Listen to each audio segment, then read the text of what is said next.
So where are we? This is the grave of J. Albert Brown and his wife, Winifred Brown. And J. Albert Brown was born in 1830. He died in 1907. Winnie was born in 1835 and died, I think, in 1909. And they are the parents of all of these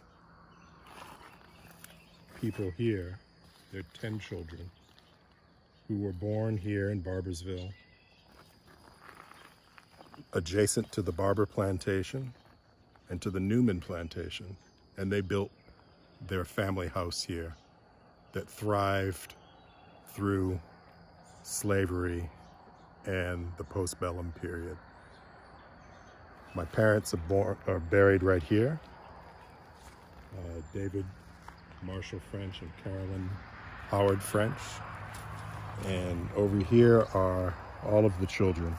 And the main child, Park Farley,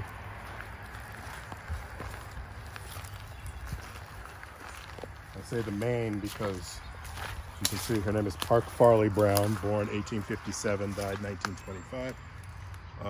Loved by all, was the inscription. She was basically the glue of the family, of the 10 children. She held them all together. And she lived here at Barboursville at Brownland, which is right across the street. And you'll see as you go through all these various graves, names such as George, Dennis, Oscar, Edgar. Over there we saw James Barber Brown. And these are very common names both locally but also in this region. And some of the names are the same names of some of the Barber family members. And you'll see that there's a very complicated relationship between the Barbers who were their enslavers and the Browns who built their life here. How long has your family been here? Since forever, since they built that house in the 1850s.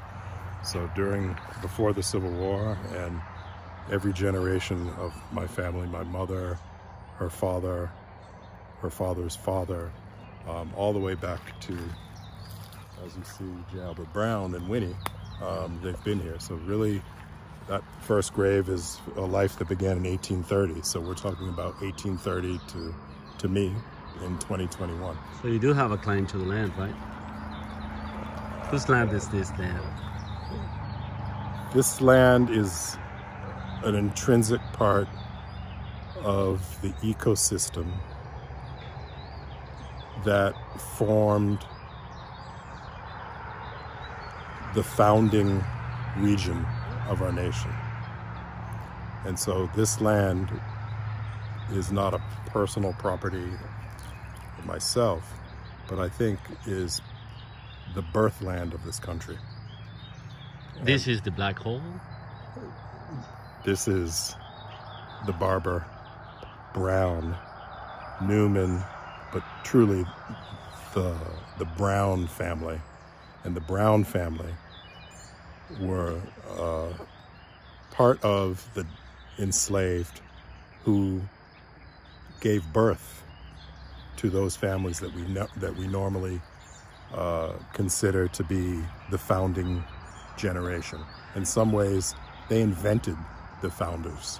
When you talk about founding, we also can talk about constitution, because to constitute is to found. So this is the land of the Constitution, isn't it? Absolutely. We should continue this conversation later. Okay. I think I'm interested. All right.